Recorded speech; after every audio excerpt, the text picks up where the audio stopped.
everyone, welcome to another episode of Tea Time Talks. Today I am joined by someone very talented indeed. A commentator, pundit, a producer, all-around great guy, Tim Lee, everyone. How are you, Tim? I'm good, Semra. Thank you for that very kind introduction, and thank you for having me on your Tea Time Talks. I've got my tea ready. I'm so excited for that. Look at that. That is a brilliant teacup. I've got mine that says, I've been using it every episode. It says, enjoy life. And that's what I'm trying to do at the moment. So. It's a good message. It's a good message. I'm just trying to spread love.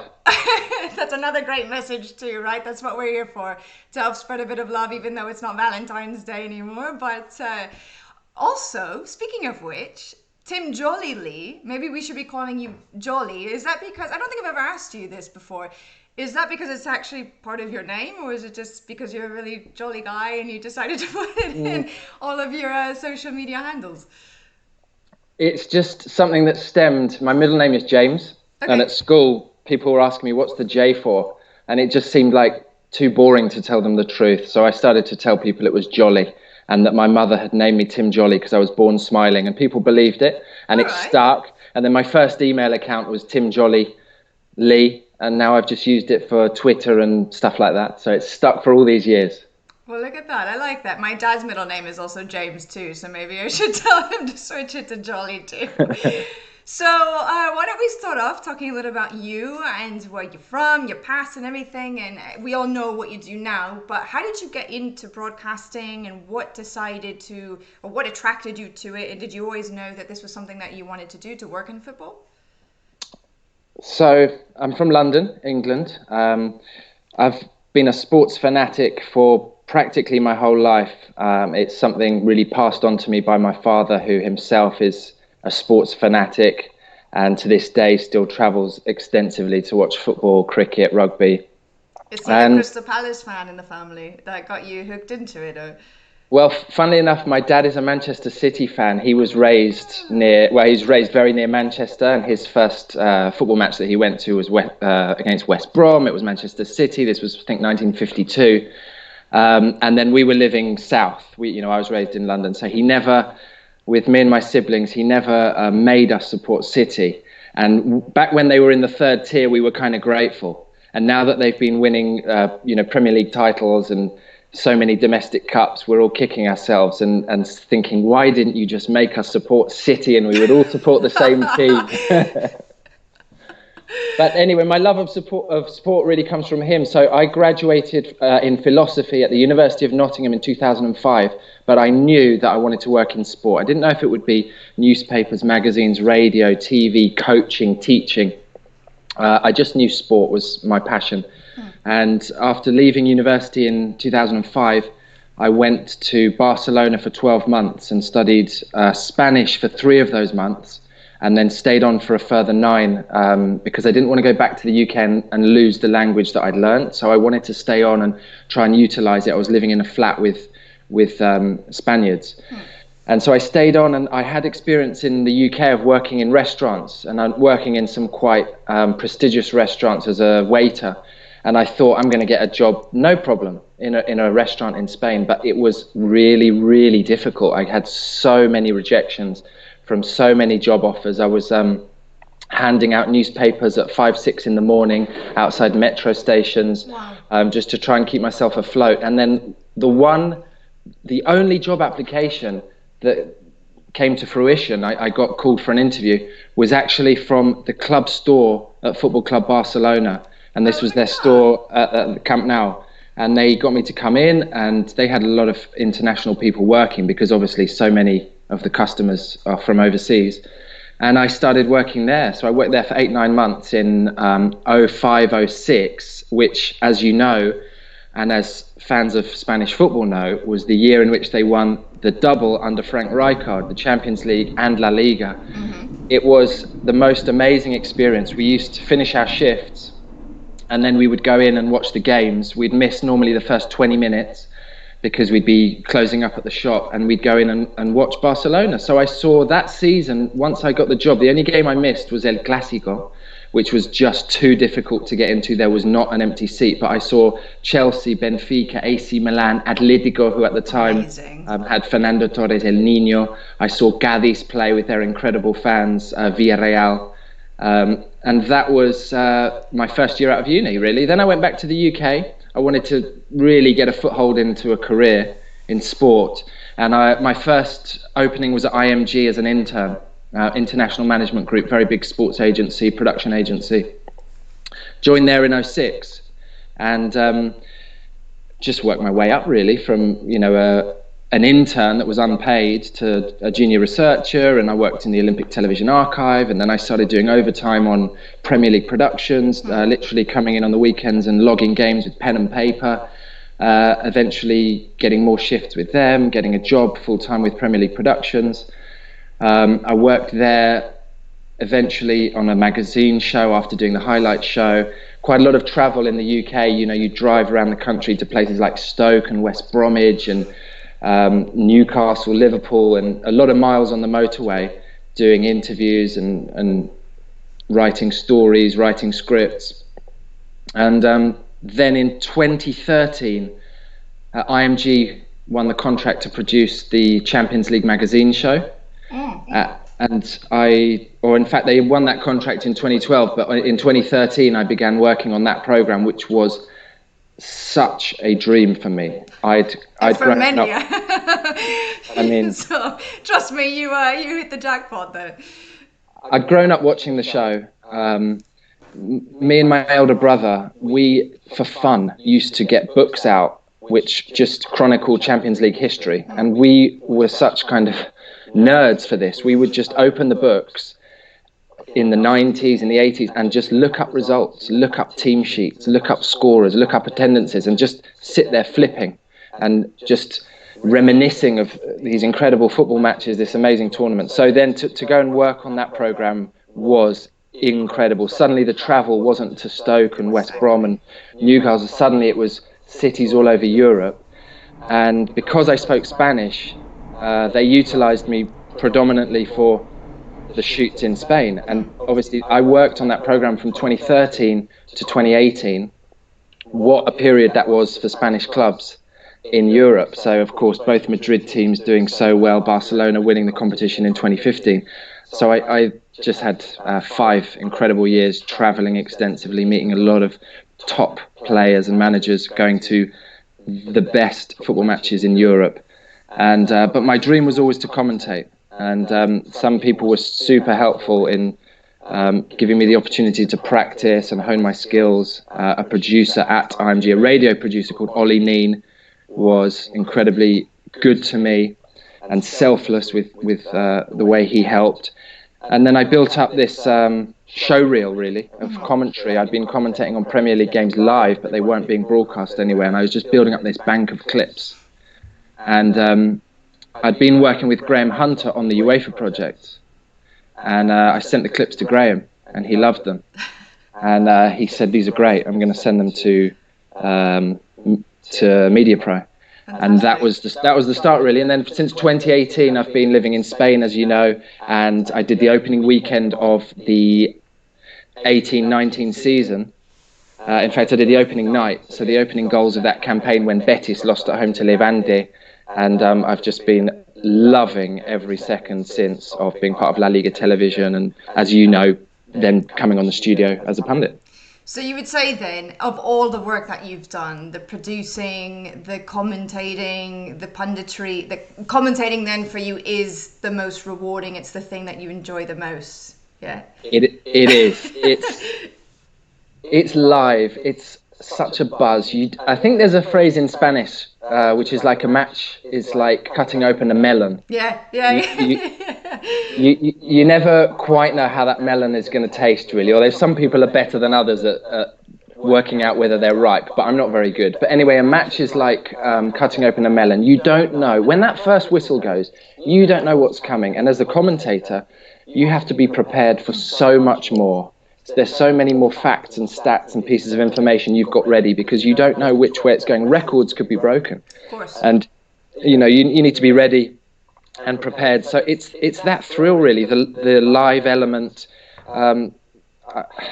I just feel grateful really every time I commentate, because even if it is a 0-0 draw, for example, or a low-scoring game, or a match in which the teams aren't showing too much offensive ambition, there's so much at stake, and there's so many stories and narratives to enjoy within this match that you're covering. I just love it. It's a real thrill. I enjoy the punditry, and the producing is something totally different. And I mean, I'm grateful really that I've got variety in my work life, because that's such a different kettle of fish. You travel, you're out, you're meeting people, you're solving unusual problems on the road in terms of locations, in terms of filming. But I feel grateful really, because it's a nice combination. Yeah. Well, I have several follow-up questions to that, but before we get to that, I just want to send a quick word to Guillaume Balaguer is with us. So hello to you. He says hola to both of you, to both of us, I guess. Hola, familia. Hola, Guillaume. Hope you're holding up over there, doing well in Palamos. And we also have Shinta, who's watching and says hello from Japan. So hello from Japan. Sorry, not from Japan, to Japan, from Barcelona. So we're both in Barcelona. My brain is starting to go a little bit squiggly, so many days indoors. But anyway, so getting back to, by the way, if you guys have questions for Tim or for myself, please, please, please feel free to join in on the conversation at any point in time. And I'll make sure that we get Tim to answer those questions for you. But to go back to what you were saying about the commentary, we all have heard you so many times all around the world. So many people, myself included, are such big fans of your work as a commentator. And you do it sometimes on your own, but you also sometimes do it at times with a co-commentator. And in the case of LaLiga TV, it typically tends to be a former footballer. But I imagine both ways present their own sets of challenges, whether you have to do it on your own versus trying to find a way to get into a rhythm, to have chemistry with somebody, to have a bit of a flow and a groove. What do you prefer, and I guess explain to me a little bit the differences from the outside looking in on what it's like to do it when you're on your own versus with somebody. Well, overall, if I had to choose, I would say I prefer to do it with someone. The advantages there are, firstly, a very simple one. You've got another pair of eyes right next to you who's seeing the action. If you miss something, if something's a marginal call or it's something for interpretation, you've got another opinion. So it's a great safety net, if nothing else. But you've also got that chemistry. You've got that bounce to and fro. So it's a lot easier in many ways having someone alongside you. And you probably need fewer words per game because you're sharing the workload. In many ways, it's harder to do it on your own. Having said that, there is something about doing it on your own that, you're only looking after yourself. So you haven't got to worry about your ins and your outs alongside somebody. You can let things breathe in the way that you want. So it's all about really teamwork.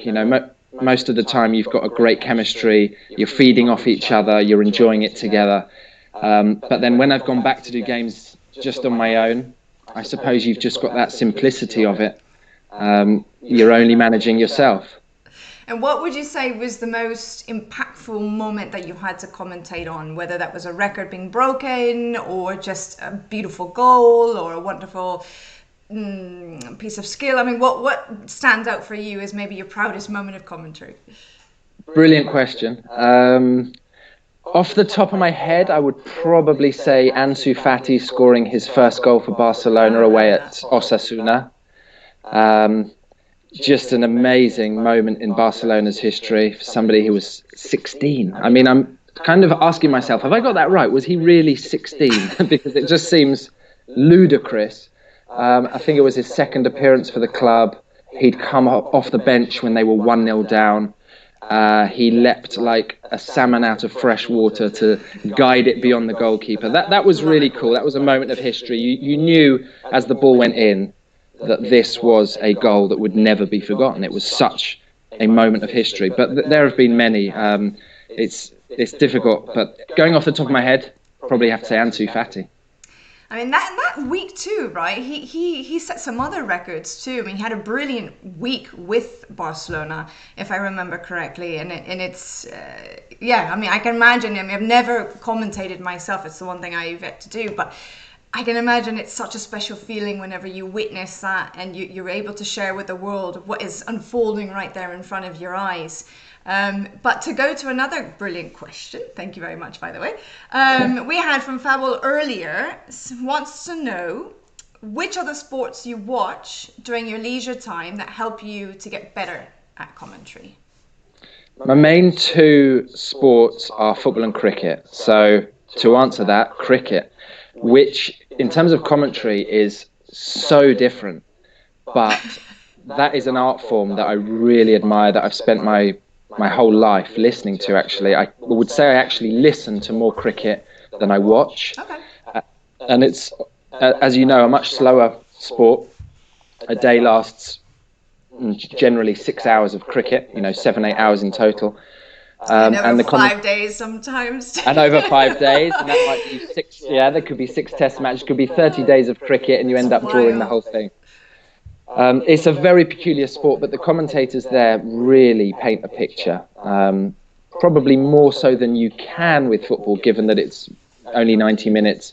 And it's a lot more frenetic, but still, obviously, with football radio commentary, you can paint such a vivid picture. But yeah, cricket for me is one that I've always followed, always admired, and there are so many wonderful radio broadcasters that I've enjoyed over the years who just set the scene and painted that picture. But I suppose also in response to that question, I'm constantly and have always found myself constantly analysing TV and radio when I hear it. Even if I watch a news report, I tend to do it with a slightly critical eye because of my production background. So as even newscasters broadcast and reporters or any sport that I might be watching, you're always learning. There's always nuance, there's always chemistry, there's always information, there's always such a variety of ways to do things, and you just try and absorb what you can the whole time.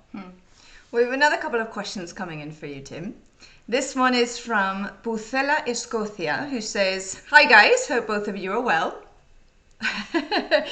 And says, "Which sporting event or competition would you love to commentate on?"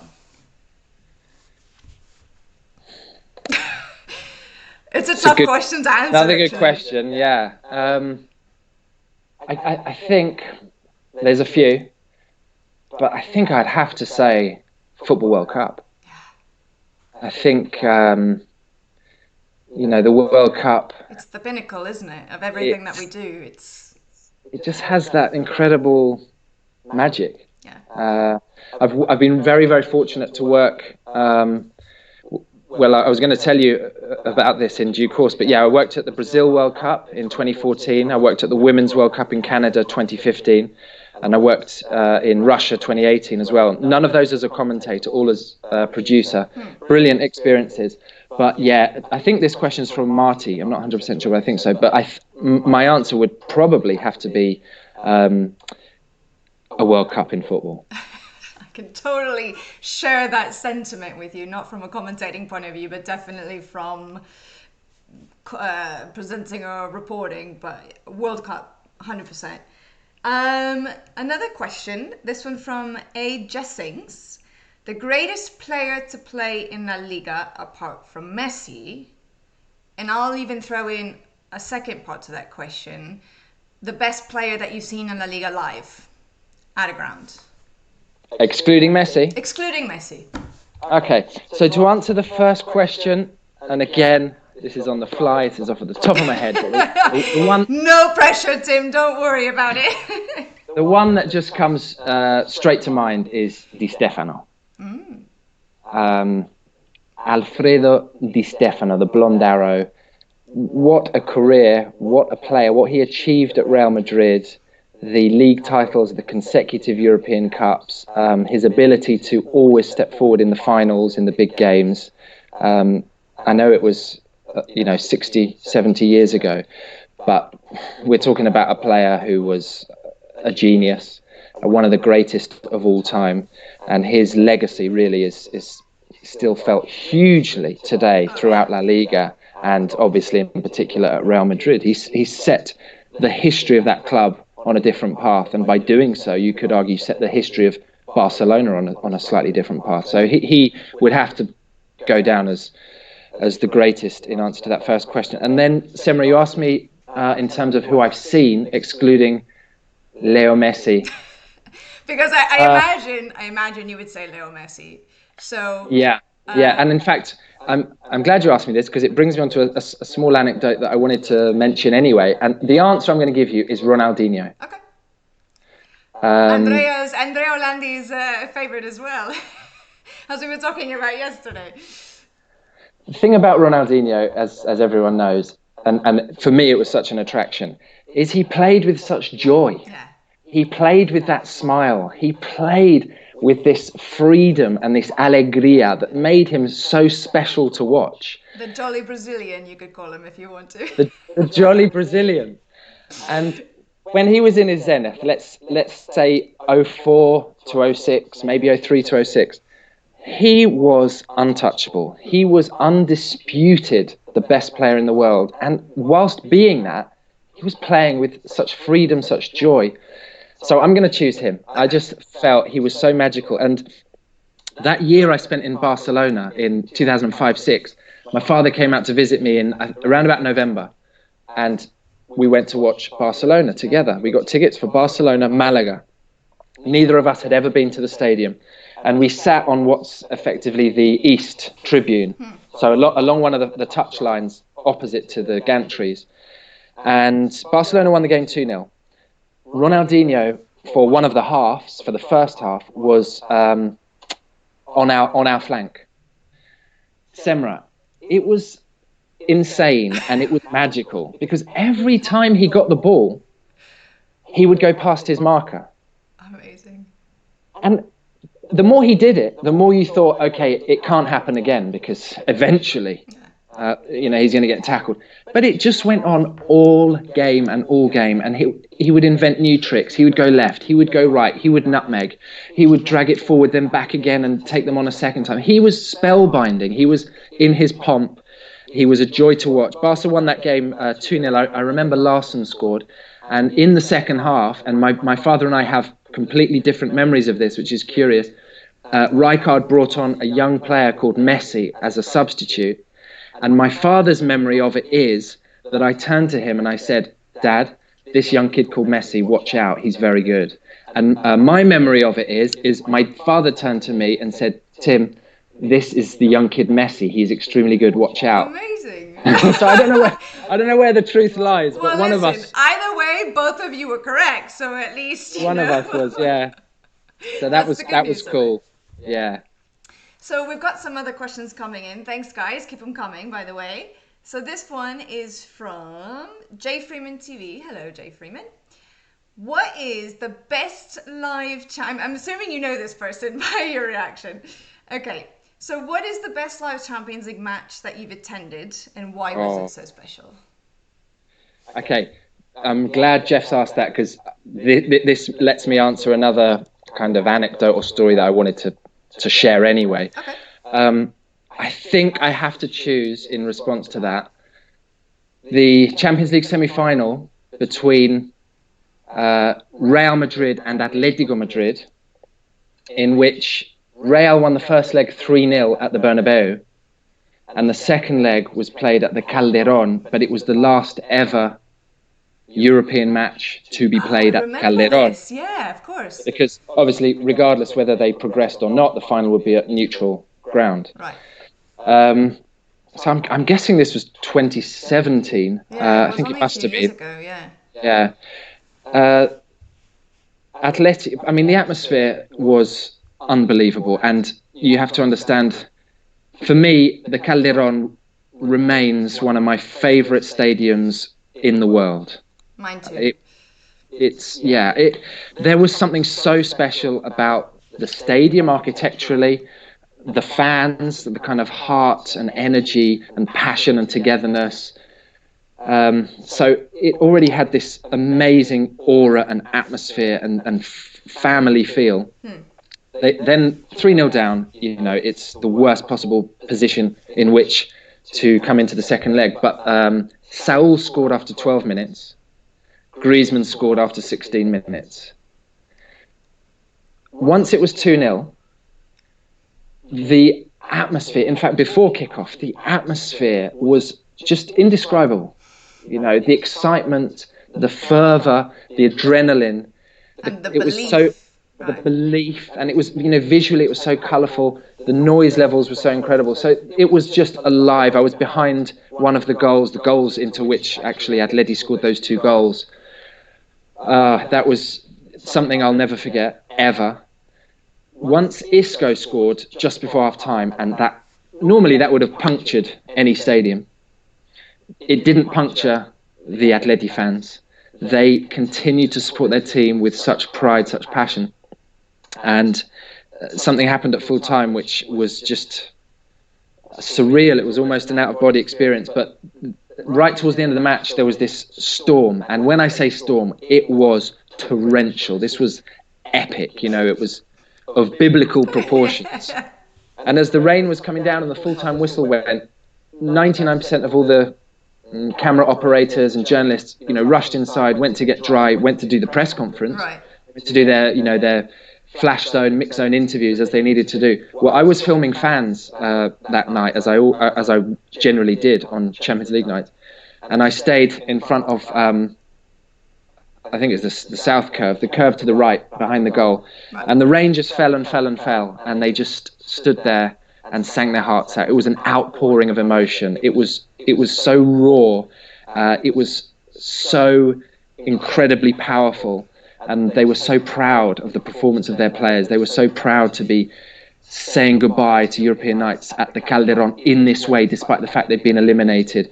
The players walked over. Saul walked over. He recently spoke about this in an interview with Sid Lowe, Saul Niguez, saying it's his favourite memory at the club. Now, they've just been knocked out of the Champions League by their eternal rivals, but yet it was something beyond football. It was about communion, and with the rain coming down the way it did, that's got to be my favourite Champions League experience. And apart from the games itself, you've already talked about for 5 years working on the Champions League magazine as well as the Europa League magazine, travelling all over Europe, and you're still actively doing that from time to time as well, aren't you? You mentioned Griezmann. You sat down with him with Graham, I think it was, right? Not all too long ago, with Luis Enrique, Bordalas. I mean, those are the ones inside Spain, but obviously you've been to Turkey, to Greece, everywhere. Which feature that you worked on, or which interview, I mean, I guess they could be 2 separate things, but which one do you remember the most fondly, or had the biggest impact on you, or the one that you enjoyed the most doing? Gosh, there's so many great memories. I'll mention a few. It's difficult to pick one, but we did a story with Gerard Piqué all about the Barca hymn. This was last year, wasn't it? When I ran into you at the... No, that was something different. Oh, okay. That was for a documentary on Guardiola and Mourinho, actually. Okay. And that was curious because Piqué had his one of his children in the interview room with us. Exactly. It was you were next door, weren't you? Yeah. That was cool. But no, we did a story with him all about the Barcelona anthem, the hymn. Okay. El Cant del Barça, and in it, we did the interview in Catalan as well, and Gerard's agent said he felt that Gerard gave an even better interview because of it being in Catalan, and of course the lyrics to the hymn are in Catalan, and we talked through them, and he spoke about how he would sing that song to his son at night, and how it's such a part of Catalan culture. Well, if you're into football, certainly. Yeah. So that was really, really fun, and we got a calligrapher to brilliant. Create this piece of artwork with all of the lyrics. Oh, cool. That was fun. What a great idea. It was really fun, really cool. And we were in Piqué's office with, like a World Cup winners medal and Champions League winners medals, just incredible stuff. I did a story with Paul Pogba where he was presenting a check to the International Committee of the Red Cross, and it was helping victims of landmine disasters in Afghanistan. And Paul wanted to speak with the centre in Kabul. He didn't want to just present the check, and do the interview. He wanted to engage with these kids. So amazing. Yeah, I think I've got the year right. I think it was 2017. And funnily enough, I think we did the interview with him on transfer deadline day, so like January 31st. So, the whole football world's at a frenzy. And Paul was in Turin, just taking his time to Skype call this rehabilitation center in Kabul. And I recall we spent over 1 hour with him, and he was just so friendly with the kids, so engaged. It was really impressive. Plus, he's so charismatic, and that was a very fun feature to put together. And you know, I've been fortunate to go to a lot of great clubs and, you know, meet some amazing footballers. And what I will say as well, though, Semra, is on that program and in that profession, some of my best memories were meeting fans and doing stories on fans, because they obviously are kind of the lifeblood of professional football, and they had a massive impact on me. Some of the shoots I did with supporters around Europe, in fact, even around the world, and just seeing their commitment, their dedication, and more than anything, their story. I really find that everybody has a story, everyone. And as a journalist, as a reporter, as a producer, you just need to find that story. And I did one feature with an Atletico supporter who had moved at the age of 14 from the UK to Spain with her 2 sisters and her mother, and was living in Madrid, and a season ticket holder with Atleti. And, you know, funnily enough, in terms of impact, seeing the move that family had made from the UK to Spain, seeing how much this supporter was enjoying her new life in Spain, that may well have had a massive impact on me being sat right now in Barcelona. Amazing. Wow, that's incredible. That's a great story. I like that one. Yeah, that story is actually on my Vimeo account, so anyone can watch that. Yeah, and Semra, I did a story with my father. Oh, that's so nice. I did a story with my father just before Manchester City played Real Madrid in the semi-finals. Okay, where, in Manchester? Or did you bring him out to Spain? We filmed it in Manchester. Okay. We filmed it in Manchester, and that was an amazing experience for me. Really proud of the final result. You know, the whole process. It's emotional for me to watch it. I watched it only a month ago or so, and then German TV saw the feature, loved it, got in touch with UEFA. UEFA got in touch with me saying German TV want to interview that fan before the game against, I think it was against Real Madrid. So UEFA say to me, can you help put us in touch with the fan you filmed with? That is fantastic. Yeah, pretty easily. Yeah. You know, I may need to dive into the Rolodex to find him, but you know, I'll get there. Don't worry. Yeah. That's fantastic. What a story that is. Yeah. No, they're great memories. They're incredible memories. And this is a little anecdote I thought I'd share. My first season on Champions League, we went to film with Atletico in like November or December, so it would have been 2013. Now at that point, remember, Atleti are doing great things under Simeone, right? But they haven't yet won a league title under him. They haven't yet reached a Champions League final under him. So things are growing, but they're not quite. We hadn't realised then quite what he was building and quite what he would achieve at the club. So we interviewed Arda Turan, Thibaut Courtois, and Diego Pablo Simeone. Oh, amazing. Big thrill, for me. And it was, he's a player and a manager that I admire. He's a character with so much gravitas, so much personality. And I decided that I kind of wanted to mention something to him once the filming was done. Okay. And I plucked up the courage, because he's got a real aura. And I said to him, Diego, I was actually at your first ever game in charge of River Plate, which is a true story. This was February 2008, and it was the opening day of the season. And because my wife's family is all from Argentina, we were on holiday in Argentina, and we went to the Monumental and we saw River Plate against Gimnasio de Jujuy. So I mentioned this.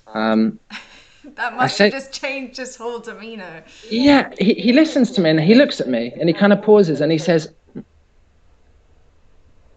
Abilaria, free kick, just after half time. Paulo Ferreri, back post header, 2-0. And I was like, so impressed and so shocked, because this is a guy that has had such a long career in football. Right. As a player and a manager.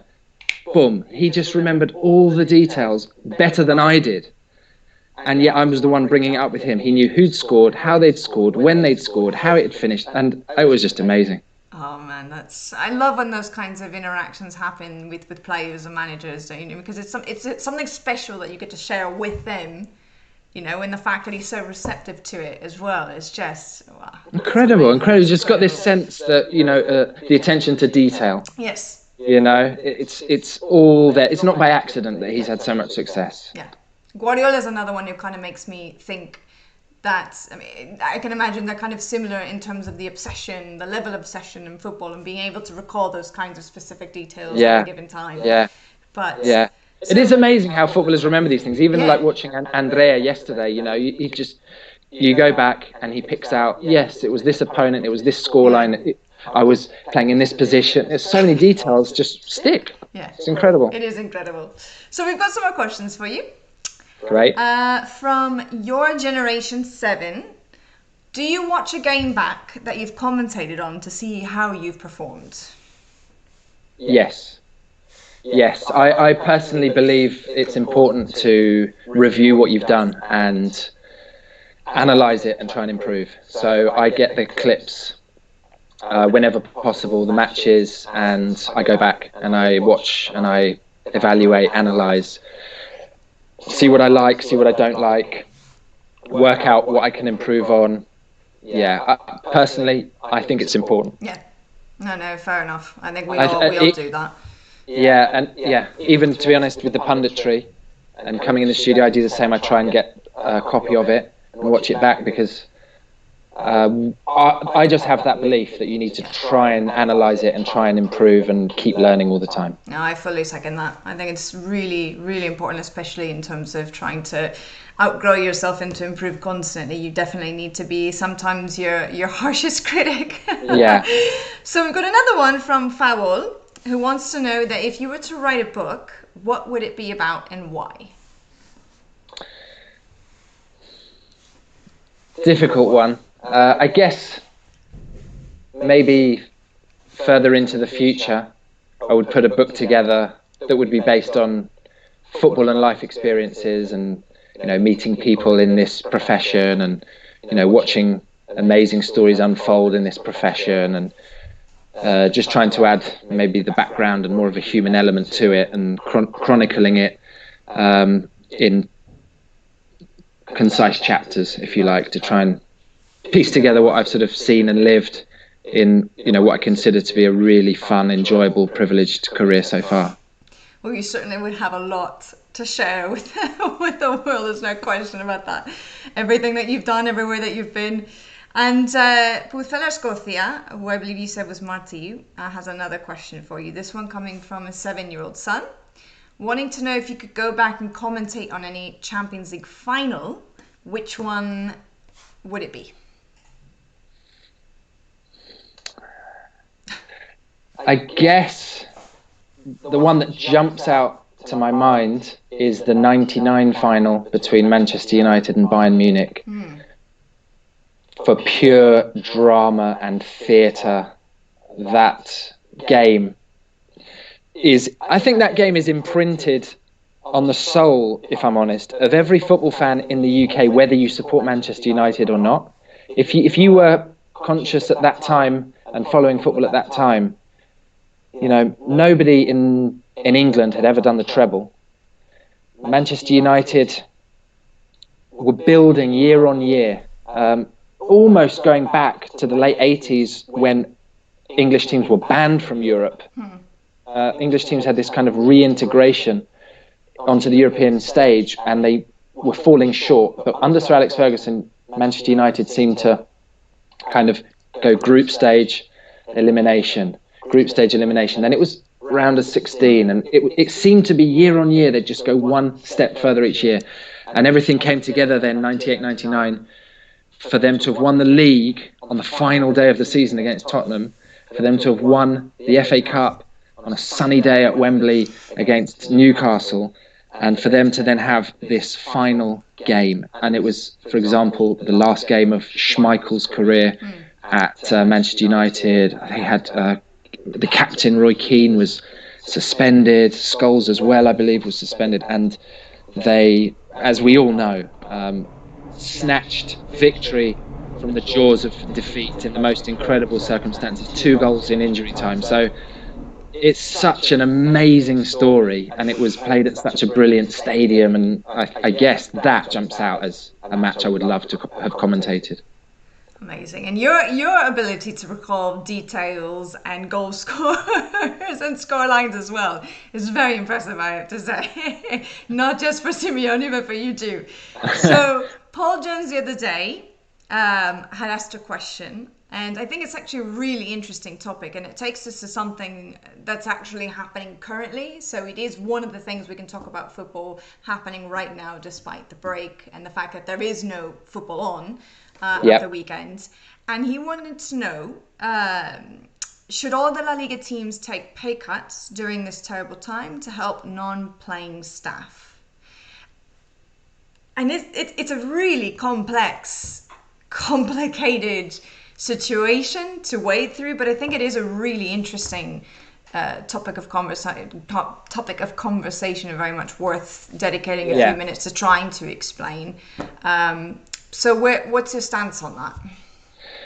Well, it's incredibly difficult, but I suppose broadly speaking, my stance is this: if people, regardless of their profession, can afford to go 1 or 2 or 3 or 6 months without their salary, because they're fortunate enough to have savings that can cover any monthly outgoings that they have, then really we are in a global emergency. And although people might not be comfortable doing that, it feels necessary. Footballers are, or elite level footballers, in a bracket of people of many professions where there are vast sums of money and there's great wealth. So hopefully they, along with many other people in society who have great wealth, can suspend, pause, forego wages during state of alarm, during this pandemic. When you put that question to me, or because I think it came via Twitter, didn't it? I thought, look, we've seen Barcelona and Atleti, I believe it is, announce that the players will take 70% wage reductions, but on top of that, they will make the contributions to make sure everybody in the club that's non-playing staff will be fully salaried during this period. Yes. Fantastic, noble, love it.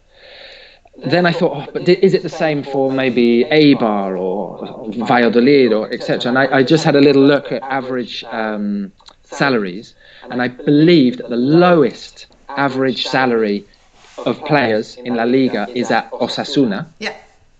And it's around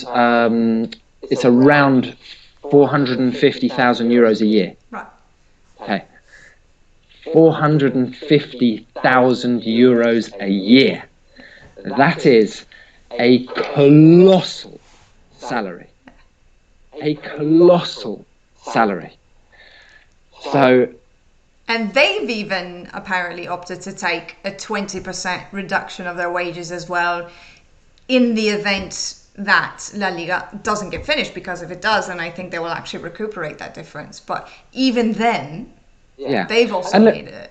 And in many ways, I don't want to point the finger at footballers as Matt Hancock in the UK so crudely has, because they're not the only rich members of society. But if anyone has the means of surviving these 3 months or these 6 months without their salary, because they have been fortunate enough to save or to invest, then naturally this is the moment to do it, because we're living a global emergency. And okay, you might be diminishing your retirement fund or your asset fund or your investment fund, or you may be altering the path of your finance compared to what you had programmed. Right. But my goodness, you need to do it now, because everybody needs this help. And I think you're going to bring this up in due course, but in the UK right now, it's a kind of hot moment with what's going on in terms of government help and football clubs, and a big debate regarding the right thing to do.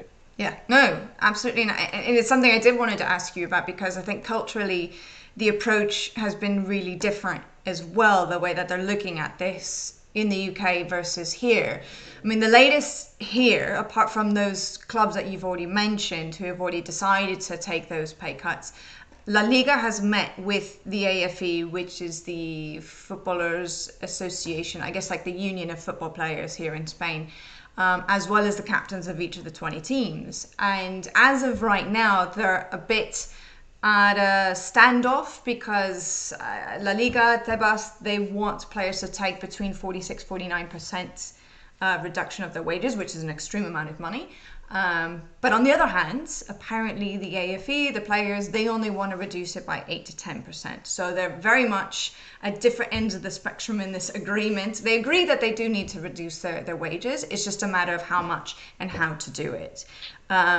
So at least, you know, they are putting the right intentions into this, I guess, and they're going to meet again on Tuesday to see if they can reach some kind of agreement as to how to proceed.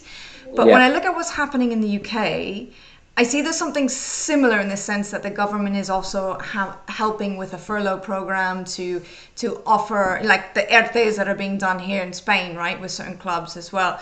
I see that there is that similar sort of option where the government is able to provide subsidies and to help out clubs as a way of trying to help those non-playing members of the club to maintain as much of their salary as possible.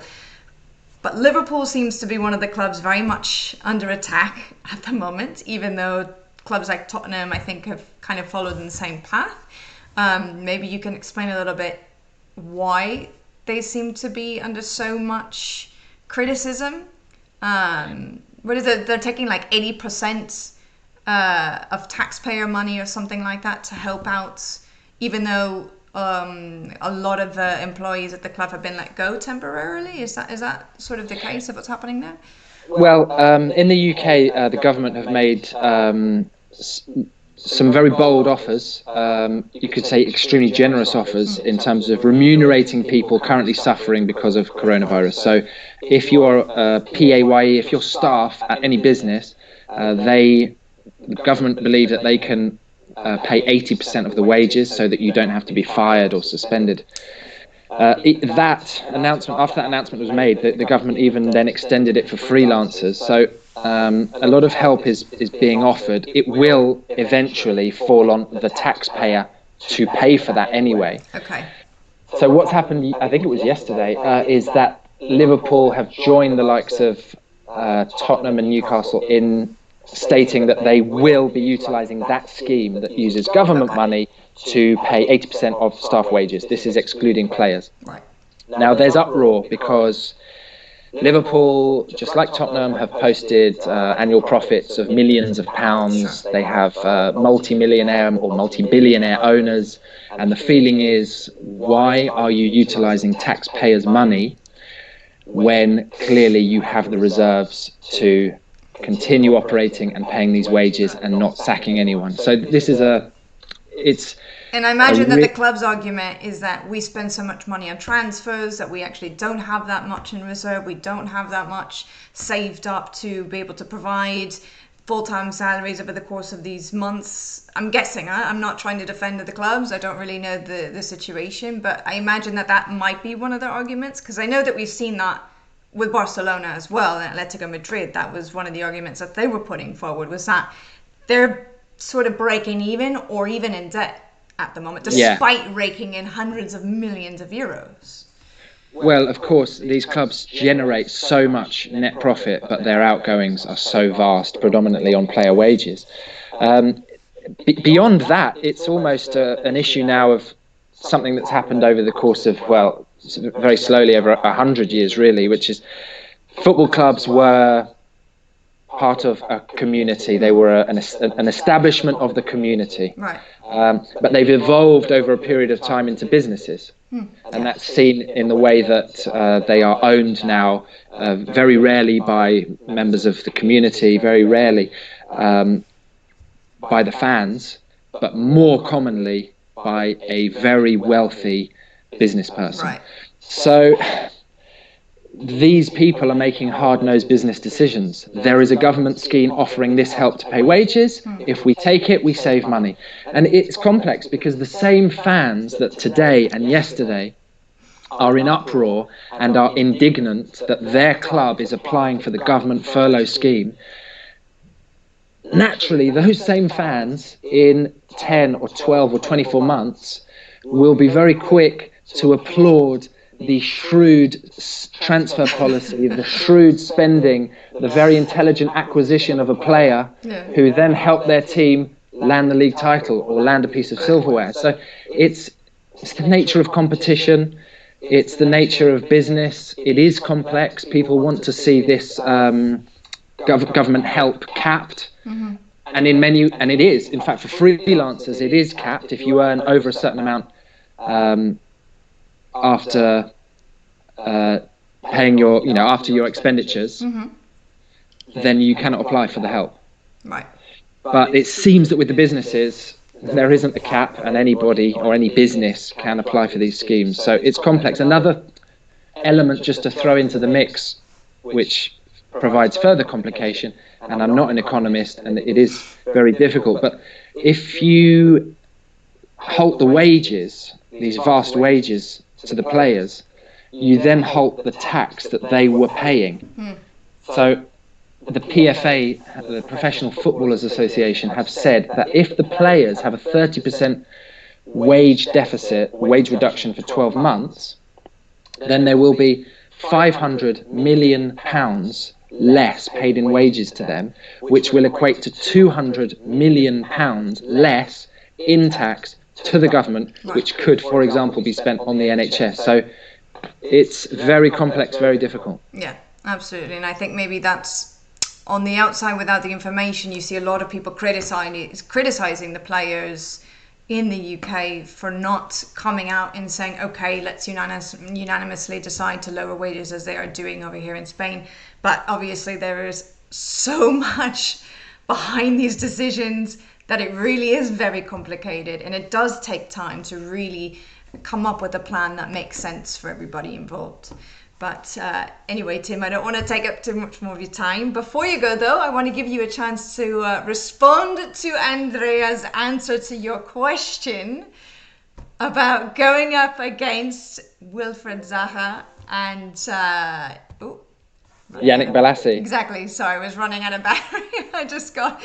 I got the warning sign from the computer. Yes. So give you a chance to respond to what he had to say to that, because he was like, Tim knows what happened. I got injured that day. Listen, all I'll say is I'm really sorry, Andrea, to have edged up such a painful memory for you.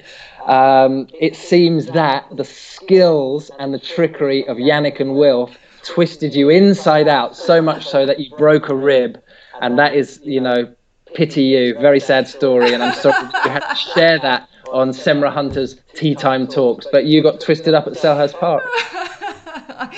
That is brilliant. Well, Tim, thank you very much. Is there anything else you want to add just before we say goodbye? Well, no, I just want to say I've really enjoyed it. Thank you for having me on this. Thank you to everybody that watched, and thank you to everyone that sent a question. I really enjoyed it. Thank you. That's a lot of thank yous. Fantastic. And now my stay safe, everyone. Exactly. Stay safe to you as well, Tim, to your family. Looking forward to catching up with you as well over the course of these few weeks as the whole thing continues to evolve. But in the meantime, stay healthy, and the same for all of you as well. And we'll see you all very soon for another episode of TeaTimeTalks. And as always, stay in touch, everybody. See you soon. Bye-bye. Adios.